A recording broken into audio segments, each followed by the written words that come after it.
नमस्कार साथियों, स्वागत है आप सभी लोगों का हमारे यूट्यूब चैनल पे। और आज हम स्टार्ट कर रहे हैं एएसओ व संगणक वैकेंसी के एक बहुत ही महत्वपूर्ण टॉपिक कोरिलेशन के बारे में।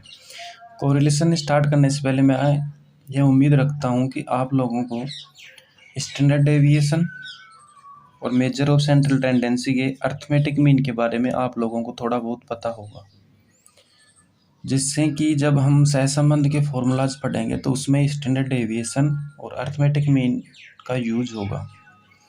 तो चलिए स्टार्ट करते हैं हम अपना नया टॉपिक सहसंबंध। देखिए, सहसंबंध के नाम से ही पता चल रहा है कि है किसी वस्तुओं के बीच में या किसी चर के बीच में सहसंबंध की बात करता होगा, यानी कि आपस में वो उनके बीच में कितना सहसंबंध है, कितना आपस में वो एक दूसरे के साथ कोरिलेटेड है, इसकी बात करता होगा। यहाँ पर हम अभी भी सामान्य कोरिलेशन की बात कर रहे हैं। तो सामान्य कोरिलेशन में हम दो चर, या तो एक एक्स हो सकता है या इसको हम समंक भी बोल सकते हैं। एक्स समंक श्रेणी है एक दूसरी समंक श्रेणी है वाई, एक दूसरी समंक श्रेणी है वाई। तो ये आपस में संबंध है या नहीं। तो यदि मैं x में अगर चेंज करता हूँ और x में चेंज किया मैंने, तो अगर y में भी चेंज होता है तो x में चेंज करने पर यदि y में भी चेंजिंग हुआ तो हम कह सकते हैं कि x के कारण y में परिवर्तन हो रहा है, या फिर y में चेंजिंग करने पर x में परिवर्तन होता है। तो हम कह सकते हैं कि x तथा y आपस में क्या है, संबंधित है। अब यह संबंध धनात्मक भी हो सकता है या ऋणात्मक भी हो सकता है। तो इसके चार केस बनते हैं। यदि समंक श्रेणी है, हम यहाँ पे चर की बात करेंगे, तो या तो चर में हम कमी कर सकते हैं या फिर हम उसमें वृद्धि कर सकते हैं। अब इसमें कमी या वृद्धि के कारण y में भी कमी या वृद्धि होगी। अब ये जरूरी नहीं है कि इसमें कमी होने पर इसमें भी कमी हो, या फिर इसमें वृद्धि होने पर इसमें वृद्धि हो। इसमें कमी होने पर इसमें कमी या वृद्धि हो सकती है, या इसमें वृद्धि करने पर इसमें कमी या वृद्धि दोनों हो सकती हैं। तो यदि मैं x में चेंज करता हूँ तो y में दो तरह से होगा। अगर x में वृद्धि हुई, ये वृद्धि का साइन है, ऊपर की तरफ जा रहा है, तो मान लीजिए कि हम इसमें क्या कर रहे हैं, वृद्धि कर रहे हैं, तो y में भी वृद्धि हो सकती है, ठीक है। या फिर x में वृद्धि करने पर y में कमी हो सकती है। एक केस तो ये बनता है। तीसरा केस ये बनता है कि x में कमी करने पर y में कमी हो सकती है, या फिर x में कमी करने पर y में वृद्धि हो सकती है। ये चार केस बनते हैं। इन्हीं चार केस के आधार पर हम धनात्मक और ऋणात्मक सहसंबंध की बात करते हैं। सबसे पहले हम यहाँ इसकी परिभाषा की बात करेंगे। दिया किसने, किसका सर्वाधिक योगदान है, बेसिक बातें इसमें लिखेंगे। पूरी बातें कैलाशनाथ नागर बुक से ली गई हैं। तो मैं कोशिश करूँगा कि आपका कोई टॉपिक थ्योरी का या फिर प्रैक्टिकली कोई भी क्वेश्चन आपका मिस नहीं हो। तो बात करते हैं हम सबसे पहले परिभाषा की।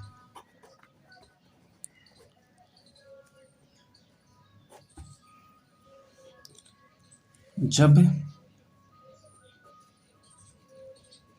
दो समंक श्रेणियों में,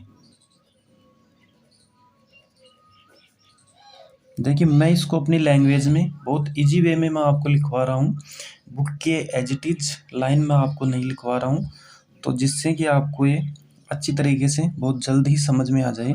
जब दो समंक श्रेणियों में से किसी एक समंक श्रेणी में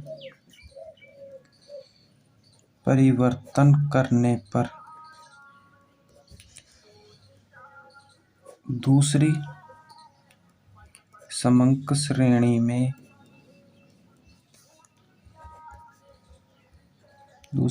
श्रेणी में भी परिवर्तन होता है। तो ये आपस में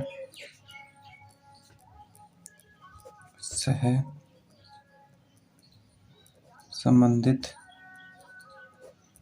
होती है। अब हम बात करते हैं कि ये दिया किसने, तो इसके मूल तत्वों का, यानी कि स्टार्टिंग में इसका योगदान, कोरिलेशन का स्टार्टिंग में योगदान मूल तत्वों का प्रतिपादन ब्रावे के द्वारा दिया है, फ्रांस। और इसका आधुनिकीकरण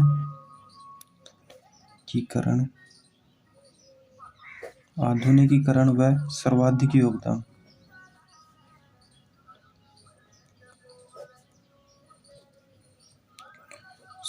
योगदान गाल्टन व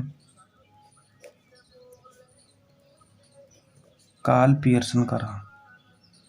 इसमें भी कार्ल पियर्सन बहुत इंपॉर्टेंट है। जब इसका हम फॉर्मूला पढ़ेंगे आगे चल के तो बहुत यूज होता है इसका।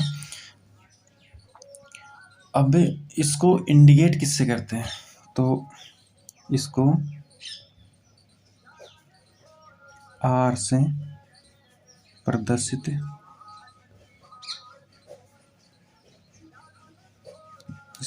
प्रदर्शित किया जाता है। इसकी एक लिमिट होती है, इसका मान एक निश्चित अंतराल में होता है। तो इसका मान -1 से और 1 के मध्य, ये लेस देन का है और ये इक्वल का है। तो इसका मान 1 भी हो सकता है या 1 से कम ही होगा। इसका मान -1 भी हो सकता है और -1 से कम होगा। अब देखिए, अगर x चर के कारण y में परिवर्तन होता है तो x तो कारण है इसमें, और y क्या है, प्रभाव किस पे पड़ रहा है, y पे। तो x चर के कारण y में परिवर्तन हो रहा है, तो x के कारण y में परिवर्तन होने के कारण x को तो हम क्या कहेंगे, कारण, और y को क्या कहेंगे, प्रभाव। लेकिन कोरिलेशन में कौन सा चर तो कारण है, कौन सा चर इसमें प्रभाव है, इसका अध्ययन नहीं किया जाता है। इसका अध्ययन हम रिग्रेशन में करेंगे कि कौन सा चर तो कारण है और कौन सा चर प्रभाव है। लेकिन इस चर के कारण इसमें परिवर्तन हो रहा है, तो हम कह सकते हैं कि इसमें एक चर तो कारण होता है और एक चर प्रभाव होता है। इसमें एक चर कारण तथा दूसरा चर प्रभाव होता है। लेकिन सहसंबंध में इसका अध्ययन नहीं किया जाता है कि भाई कौन सा चर तो इफेक्ट है और कौन सा रीजन है इसमें, किस चर के कारण किस में कितना परिवर्तन हो रहा है, इसमें यह नहीं देखा जाता। इसमें यह देखा जाता है कि परिवर्तन हो रहा है या नहीं हो रहा है। ठीक है, आगे चलते हैं हम।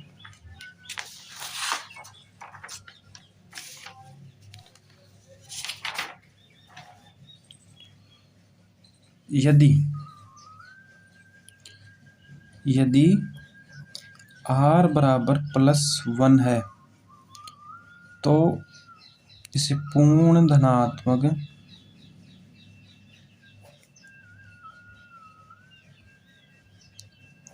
सहसंबंध कहते हैं। यदि r बराबर +1 है, +1 कब होगा? जब हम इसके प्रकार के बारे में बात करेंगे कि धनात्मक और ऋणात्मक सहसंबंध, तब आपको पता चलेगा कि धनात्मक क्या होता है और ऋणात्मक क्या होता है। लेकिन यहाँ पर आपको यह याद रखना है कि यदि +1 है तो यह पूर्ण धनात्मक सहसंबंध होता है। यदि r बराबर -1 है तो यह पूर्ण ऋणात्मक होता है, पूर्ण ऋणात्मक सहसंबंध। अब देखिए r का मान एग्जिस्ट कर रहा था -1 से और 1 के बीच में, तो r का मान -1 भी हो सकता है, r का मान 1 भी हो सकता है। ये दोनों अपन ने यहाँ देख लिया। अब ये हो सकता है कि r का मान 0 से -1 भी हो सकता है, इनके बीच में हो सकता है, तो इसे ऋणात्मक सहसंबंध कहेंगे। पूर्ण न होकर ऋणात्मक सहसंबंध होगा। यदि r का मान 0 से +1 के बीच में है तो इसे धनात्मक कहेंगे। r बराबर 0 से +1 तो इसे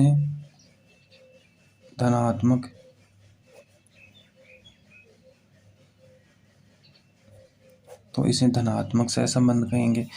अब r का मान 0 भी तो हो सकता है ना, तो यदि r बराबर 0 है तो यहाँ पर सहसंबंध का अभाव पाया, तो यहाँ पर हम कह सकते हैं कि इनके बीच में सहसंबंध नहीं होता है। अब हम बात करते हैं सहसंबंध के प्रकार के बारे में। सहसंबंध कितने प्रकार का होता है? सहसंबंध के प्रकार, तो यह होता है धनात्मक,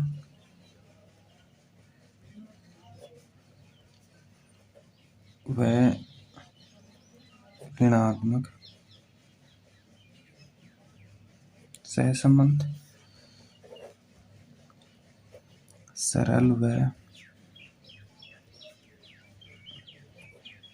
वक्ररेखीय सहसंबंध, और तीसरा होता है आंशिक तथा बहुगुणी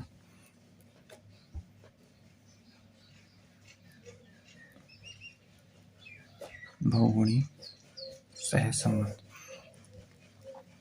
देखिए धनात्मक और ऋणात्मक सहसंबंध की मैं यहाँ पे आपको बताऊं कि यदि x में परिवर्तन होने पर, x में वृद्धि होने पर यदि y में भी वृद्धि होती है, यानी समान दिशा में परिवर्तन होता है, या फिर x में कमी होने पर y में भी कमी होती है, यानी कि इसमें कमी या वृद्धि होने पर इसमें भी कमी या वृद्धि होती है, यानी कि एक ही डायरेक्शन में अगर चेंज होता है तो यह होता है धनात्मक सहसंबंध।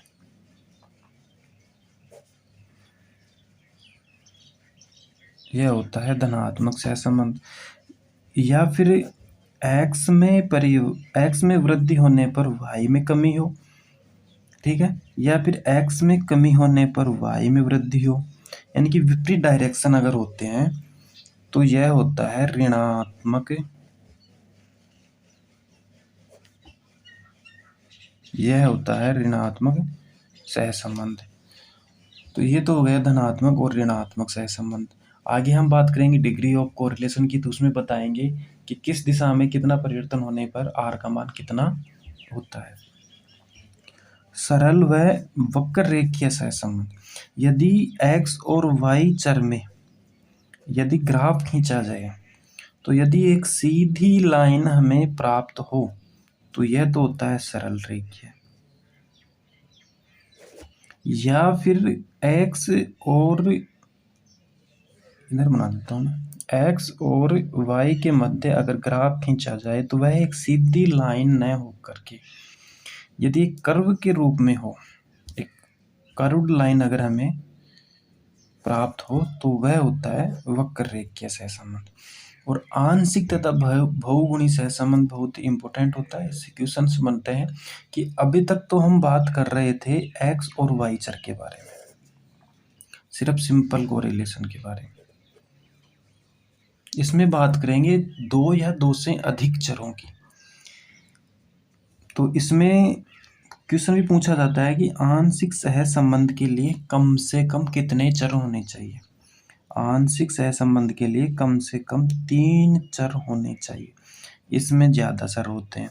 तो जब हम इसका थ्योरी वाला पार्ट करेंगे, जब मैं आपको लिखाऊंगा तो मैं इसको अच्छी तरीके से एक्सप्लेन करूंगा कि आंशिक तथा बहुगुणी सहसंबंध क्या होते हैं। तो आज के लिए इतना ही काफ़ी। उम्मीद करता हूँ कि आपको यह लेक्चर पसंद आया होगा।